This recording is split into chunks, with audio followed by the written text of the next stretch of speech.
For those who are determined and focused, there are definitely many more opportunities than there were. For those who choose to ignore it or aren't interested, there are still very many places where they can get by without really being heavily exposed to the issues. Welcome back, everybody. Richard Baker, founder of Collector Responsibility, here today with another episode of the Sustainable Ambassador Podcast. Through this series, I'm speaking with leaders about the work that they're doing in academic, nonprofit, government, and corporate roles. My simple goal here is to kind of elevate the work that's being done and the people doing it. It's a journey that I really hope that will lead towards more solutions, more collaborations, and hopefully for the young professionals, some ideas about how they can get into the space and how they can build a career around these topics in different mediums. And in this episode, I'm extremely excited to have Andrew Jack, who is the Global Education Editor for the Financial Times. Now, many of you will know the Financial Times, you've been in the business world, and what he is doing there is working on educational issues around the world, where he serves as the editorial lead for the FT Schools program. Thank you very much for taking the time to join us on the Ambassador Podcast. It's really great to have you with us. And as a starting point, it'd be great to have you introduce yourself and a little about the work that you're doing. Yeah, thanks very much, Richard. Great to be on the emission. So yes, I've been working as a journalist, actually at the Financial Times for over 3 decades now, and for the past 5 years or so, my core focus has been education. So my role today encompasses, on the one hand, as you say, reporting on education, many trends, whether it's in the US, in Europe, or other parts of the world, at all ages. For the FT, of course, a big focus is on professional education, if you like, including MBAs and other business education degrees.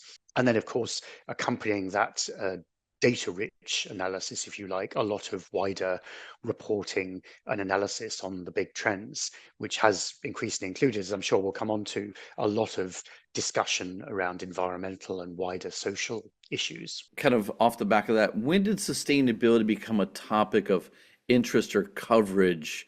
And what were the early days, or what was driving that early interest? What was driving that topic that you were looking at?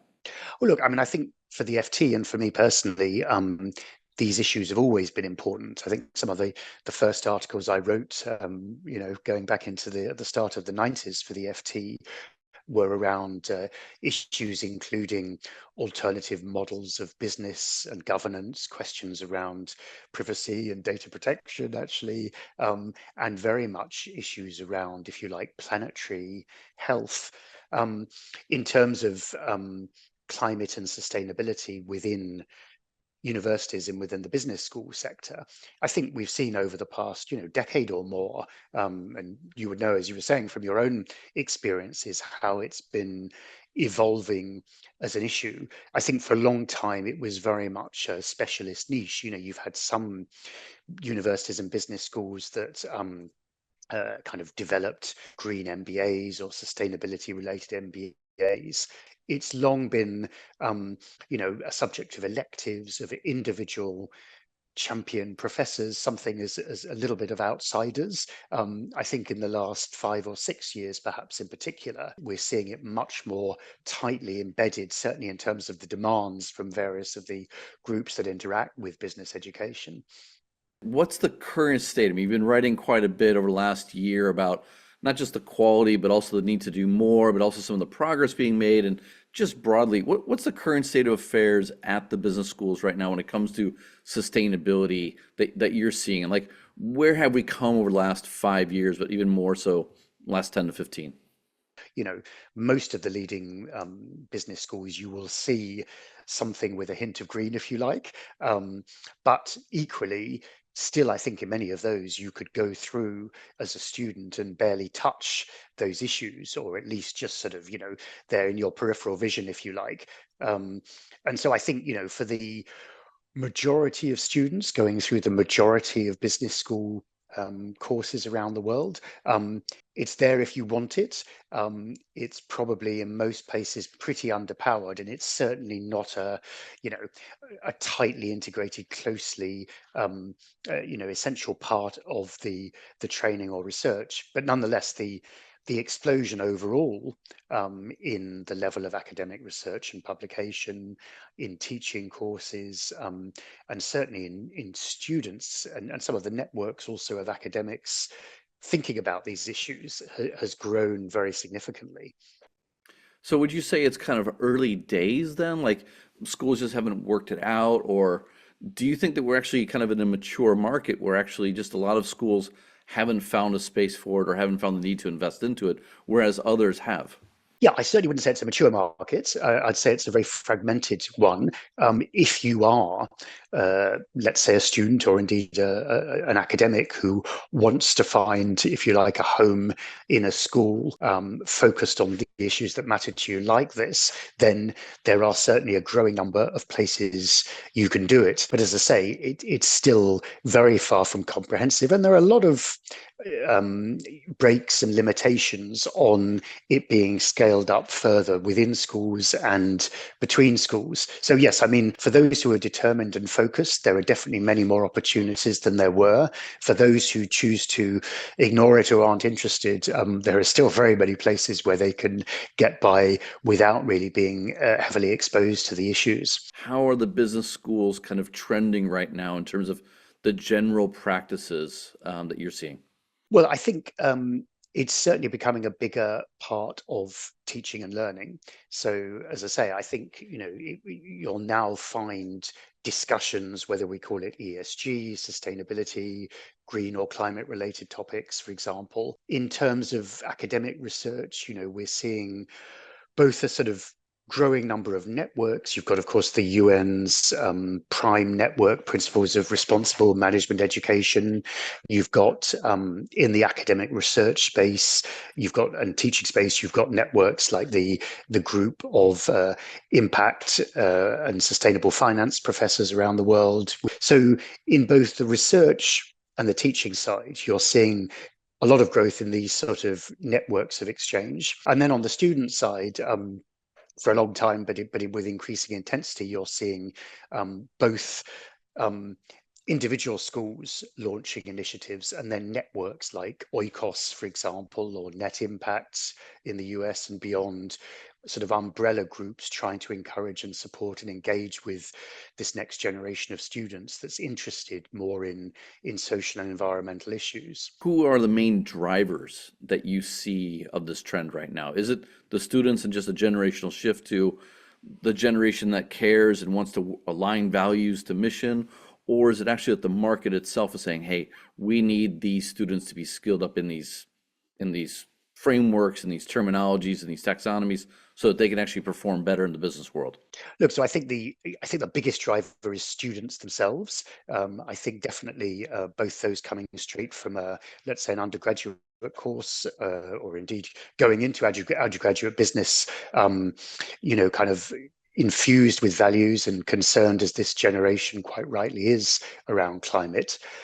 I'd say in second place, it is faculty, certainly far from uh, comprehensive, shall we say, and we can come back to the barriers around that. But there are clearly some significant champions, researchers, and teachers who, for many years, have been focused on these issues and have offered courses. And I would say, in third place, lower down, the recruiters, the corporates in particular, that engage with business schools, whether hiring new folks coming in or engaging in lifelong learning and training for their executives and managers as they rise up the corporate hierarchies. I talked to business school deans who've tried, over the past 5, 10, 15 years, let's say, to develop more specialist courses and degrees around sustainability. And one of the challenges they face, as you say, is, you go in, you make a big commitment, education costs an awful lot. And if at the end of the day, you can't find jobs for those graduates with those particular skills, that's obviously an existential crisis for you running a business school. And so I think, to me, many employers that you talk to will say, yes, and then how should I put it? At this stage, I think there's a lot of sense that, in order to encourage students, graduates to apply, there's quite a lot of framing of jobs around these days purpose and values and the idea that we're interested in sustainability. In reality, I think when they get into the roles, they may find that they're perhaps not quite so green and socially focused as they might have hoped. And I think many employers, let's say in the finance or the investment sectors, say, first and foremost, we still want the rigorous financial skill set, and then we the employers can subsequently provide additional training around, let's say, ESG expertise. They don't necessarily fundamentally think it's got to be something where there's a differential advantage through business schools nurturing those skills or identifying those recruits in the first place. What are the best schools doing around this? Not just to find balance, but also to execute on that. Like what do they offer? What are the investments they make? What are you seeing? We talked early on about rankings, and certainly we've tried in our rankings to identify some quantifiable measures. On the operations side of business schools, we've started tracking the presence of a carbon audit in their own operations at the school, at the faculty level or the university, and any objectives towards a net zero emissions target. Because I do think, kind of while the degree of emissions from a business school are obviously pretty modest in the wider scale of the world, walking the talk is pretty important as a demonstration effect. And also, one thing we've seen in that area is it's been a huge sandbox for innovation, with faculty and students able to, develop practical ideas themselves on how do they cut down on waste, go towards recycling, think about more organic or vegetarian food in the canteens. I think some of the most interesting academic research has come through the intersection of, if you like, core business and management expertise with other disciplines, whether it's environmental science, where there's been this so-called Blue Oceans project, lots of work looking at the sea and the ecosystem, and working with fisheries and the food industry. And then the health sector, enormous potential impact, where, for example, one of our award winners involved work by a number of different US, both business and health schools, as well as academics and specialists outside universities, for example, in medical centers, looking at, for instance, algorithmic bias around health insurance cover, or outreach messages for prevention, leveraging marketing expertise and techniques. So I think we're seeing this sort of growing evolution in interdisciplinary work, and the idea of academic research that has direct impact, not in the sense of, simply being published in a high impact so-called academic journal, but rather developing toolkits, engaging with the world of practice, and trying to play a part in leveraging a change or policy and practice. So that's the research. And then the teaching, one hopes, partly leverages off some of those activities and research by faculty, and integrates both content material, practical examples, and also new techniques of pedagogy, simulations, and so on, alongside more traditional classroom discussions or case discussions. You wrote a piece about the challenges around the research and where the research is kind of failing or intangible, leads to some greenwashing itself. When you were looking at the research and you found that there were some problems with the research coming out, beyond that, what were also some of the things that you're looking at, like, this is why we're having poor research, or this is what could improve the quality of research? We were having a discussion on this a couple of weeks ago. We had a webinar with some leading researchers and others in the field, and of course, the nature of definition of academic specialisms, and therefore the whole concept of who gets hired, who gets noticed, who gets promoted, who gets tenure, who gets access to funding, is very much defined by those existing experts in the field. That conflicts with new and emerging areas in their own right, let alone those sort of areas that are very interdisciplinary. And, if you don't then find ways to encourage new networks, new conferences, new development of new areas of expertise, it's very difficult to shift the needle. So there's a huge inertia. I think also over time, academia has become in many ways more inward looking, if you like. And this is a particular challenge in business schools because many faculties are very much driven in their research by external funding and funders who are really focused on impact and results. So I think what needs to change, and then of course the other thing is, I think if you compare with, let's say, 30 years ago, there's a greater and greater demand for faculty, or at least full-time tenured faculty, to have PhDs, to be kind of very much working always within the system. I think what we need is to break out of that, to bring in more, like you are, adjunct faculty practitioners who bounce between business, government, and academia. The inertia that you mentioned, how do you break that down? How do schools move past that and get through, that barrier to where they can find better research and better practice inside the classrooms then? Well, I mean, I think a starting point is the governance structure of universities and business schools.